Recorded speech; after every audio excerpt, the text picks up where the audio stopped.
one of the things that people always ask me is, what is art? And I say art is something that someone creates from nothing, and it's their inner feelings in terms of how they feel.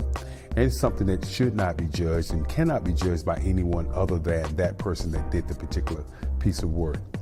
Any work that's created in that manner, to me, is art. When you ask me about abstract expressionism, I say abstract expressionism is a form of art that merges abstract and expressionist art together. And that's one of the things that I've tried to do in my work in terms of the journey to the actual painting. When you begin to look at my work, one of the things that I want you to recognize and look for is, what do the bold lines do? My favorite colors are black and brown and white. And you'll see in my work that you'll see that black, you'll see that brown, and of course you'll see that white. The white to give the joy of highlighting the piece, and then of course the black to define and give you the boldness and the strength in the piece. When you begin to analyze the colors that I utilize, I always use colors to kind of give you a tone or an emotion about the piece. So the different kinds of colors that you will see in this particular show are going to be colors that are going to be bringing forth an idea. One of the things that we did on this DVD, on this show, was we're online, and you can go to my website at www.kellyworldwide.com, or you can email me at erickelly45@gmail.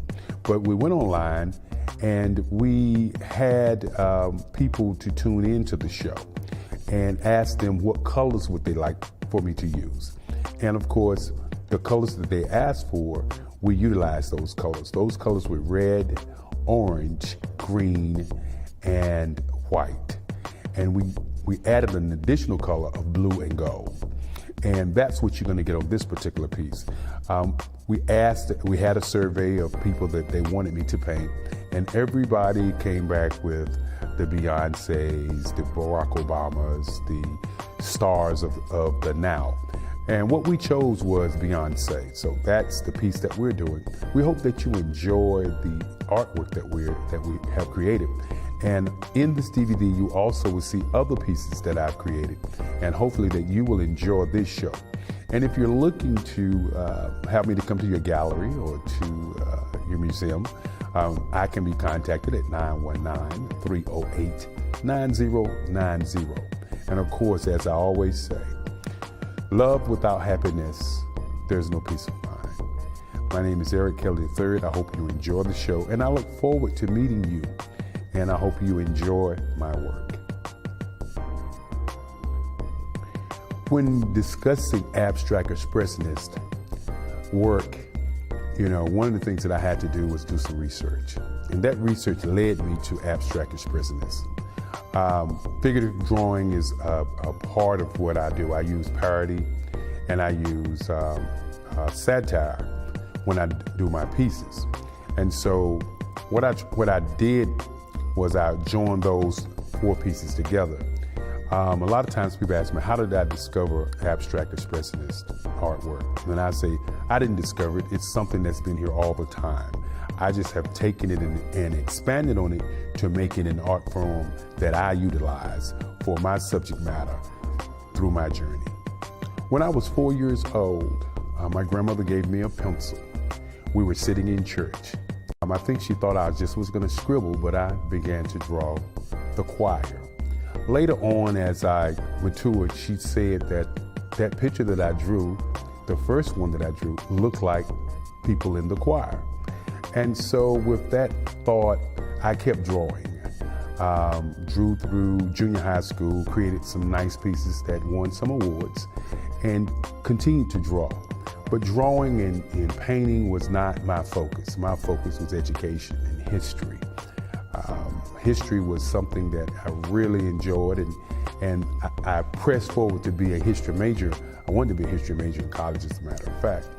But when I got to high school, I was going through high school, and three of my teachers saw me one day, and one of those teachers was my art teacher during my senior year, Mrs. Dowd. And Mrs. Dowd said that I need to talk to you. And I didn't know what she was talking about, and she took me into the teacher's lounge. And in those days, going into the teacher's lounge was major.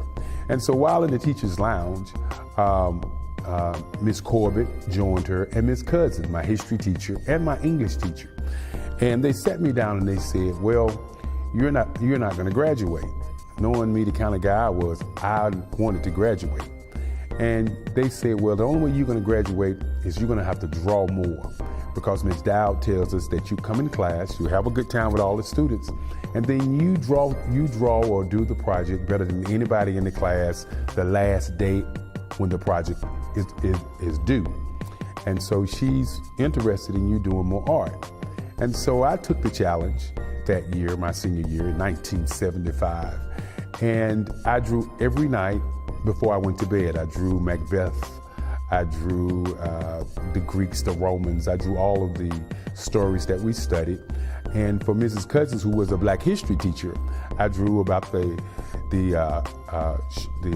transatlantic slave trade. I drew about slavery. I drew about the Reconstruction.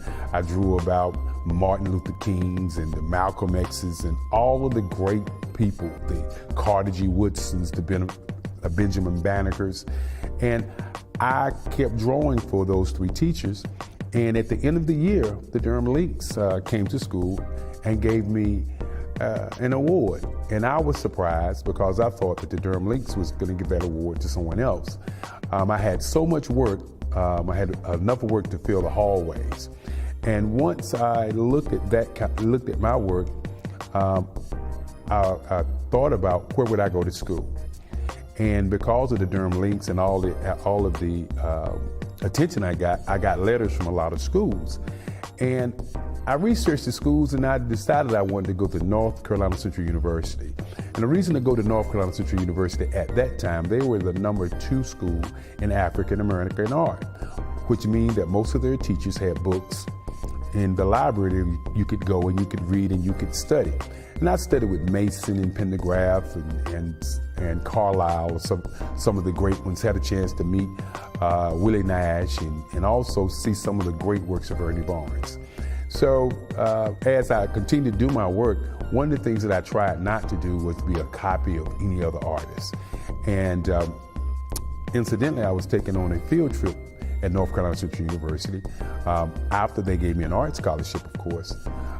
And we were at a museum and I saw a gentleman's work, and his name was Charles White. And for the first time, I saw some work that looked like my work. I was so amazed. And when I saw the work, a bulb clicked in my head to say that no one's art is anybody's personal art. All of it is expression, no matter who's drawing. And from that moment on, I began to draw expressionistic art. And that expressionistic art began to come off of the board of my canvas, because I always wanted the canvas to kind of give you more of a imaginary piece of my art. I didn't want to put everything right into those four borders. I wanted to put things so that you would imagine things. And so the abstract piece of my work was to elongate pieces, to make you say, okay, the eye is too big, the head, the forehead is a little too big, the nose is a little big. And those are the kinds of things that I began to do with my work. And once I got out of college, a lot of the galleries were saying that my work was abstract and expressionist. And so with them saying those kinds of things, it became a word of my work is abstract expressionist. And that's what it's been for the past 50 years. The art scene in Durham, North Carolina is a very interesting scene in Durham. You have the Arts Council who takes the time out and have local artists to do pieces there. Then you have several galleries downtown Durham, and those galleries are doing pretty well. Newly, we have 21C Museum, which is a museum that's a 24-hour museum that displays works from international artists and artists around the world. And one of the unique things about the 21C Gallery, 21C Museum, is that they put only artists on who are living artists. So that's one of the key things, and I think that's one of the great things, because a lot of your museums have artists who have passed on, or ancestors who have passed on, as opposed to artists who are living now. If you ask me where I would like to have my work, I would like to have my work in several different museums around the country. That's what we're working on as we look at this particular show, as you deal with the art tours that I have been doing in the past 10 years. Well, the art scene has changed immensely. You know, you don't see a lot of, I would say, African-American one-man shows. I think somewhere along the line, people began to believe that African-Americans only did one or two paintings. And if you look at some of the African-Americans who are artists, it's a life goal. It's not a one painting or a two painting. So I think that's one of the differences. When Willie Nash was alive, he was an artist that Durham revered, but we never saw him in the museums as much.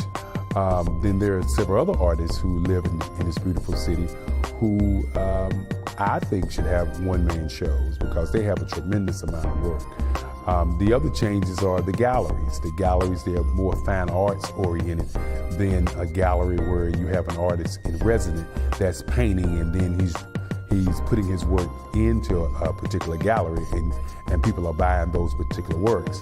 And I would think that those are some of the changes in the art scene. If you ask me what I'd like to see, I'd like to see the museums to take a little bit more interest in some of the African-American art in the city of Durham. Not to say that they don't take any interest at all, I just said more. Then there's the Nasher Museum on Duke's campus, which is an outstanding museum, and a museum that people in the city of Durham is one that I would suggest that you go to, because they're so diverse.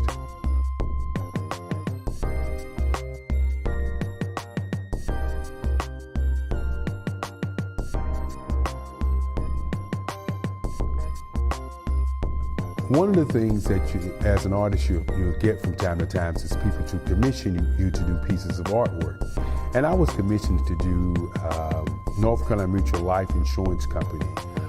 It's iconic building here in the city of Durham, North Carolina. And while I was commissioned to do that particular piece of work, I had the idea to do Parish Street along with the North Carolina Mutual Tower, because North Carolina Mutual Life Insurance Company started on Parish Street on the same side where Woolworth's store was. Yes, Woolworth's, the same store that had a sit-in here in Durham, North Carolina, that people don't talk about, but the Woolworths had a sit-in doing segregation.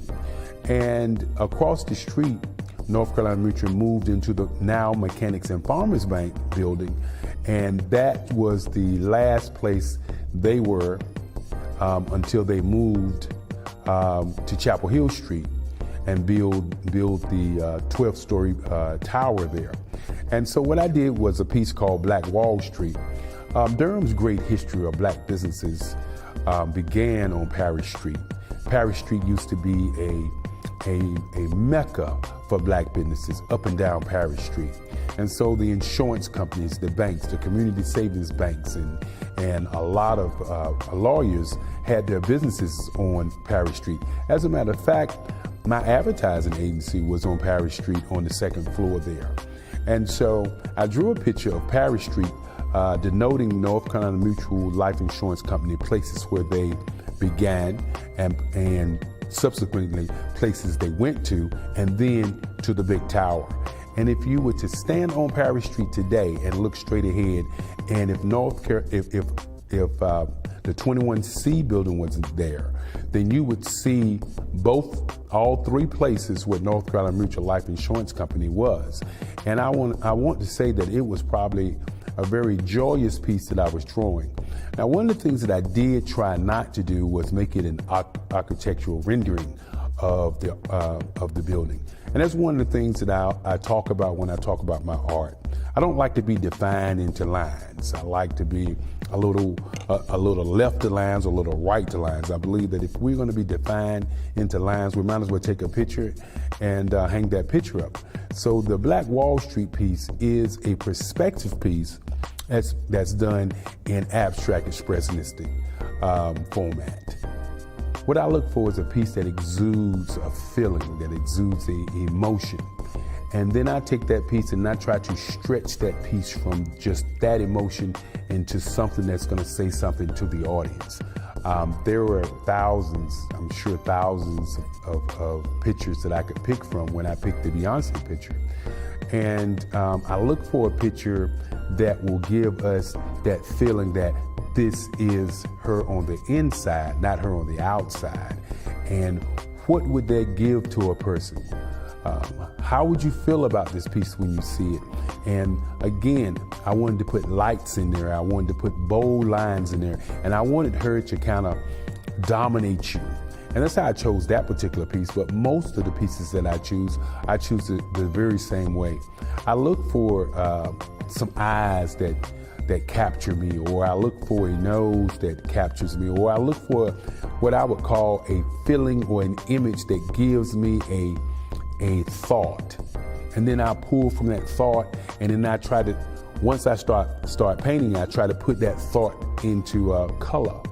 And sometimes it's one of those things where I sit back and I look at the work, and I'll stand away from it and I'll look at the work, and I'll see, is it saying what I would like for it to say? And then I ask myself, is it saying what I want my audience to believe?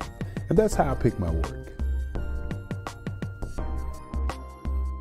Sometimes you can overdo a piece. What I do is I paint and I paint and I paint until I feel like I've painted too much. And when I say painted too much, it's that point where I've gotten out of that piece what I want to say. And I can add different lines, or I can take different lines out, but does this particular piece say what I wanted to say? And once it's saying what I wanted to say, then that's when I end. Sometimes people ask me, how long does it take? I don't know. I can't put a time on the end.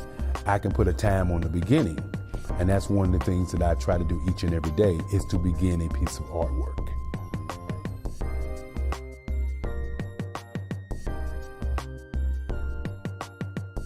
Colors influence emotions by the type of color that you use. If you're going to use a red is anger. If you're going to use a subtle blue, that's calmness. If you're going to use a green, that's earthy. And so if you're going to use a yellow, that's bright and that's sunshine. If you're going to use an orange, that orange is not bright and sunshine, but the next emotion to it. Then your pinks and your blues, to me, denote another emotion. And so when I pick a color, I pick that color from the picture that I'm drawing from.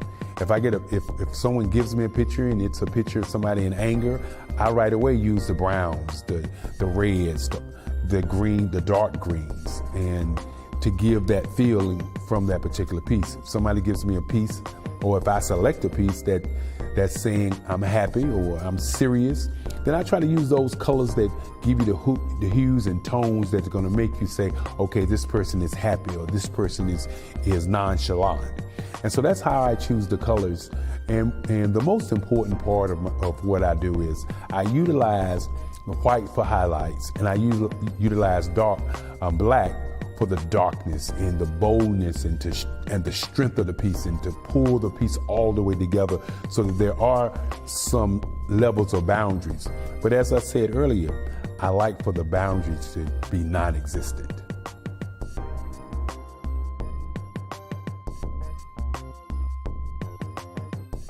The biggest challenge for the Beyonce piece was to make sure that the lights in her eyes were right, and to make sure that her smile was right. When you're drawing a piece of art, there are certain things that you want to do. One is you want to create a piece that people can enjoy, and then you want to do a piece that grasps the imagination of the people that's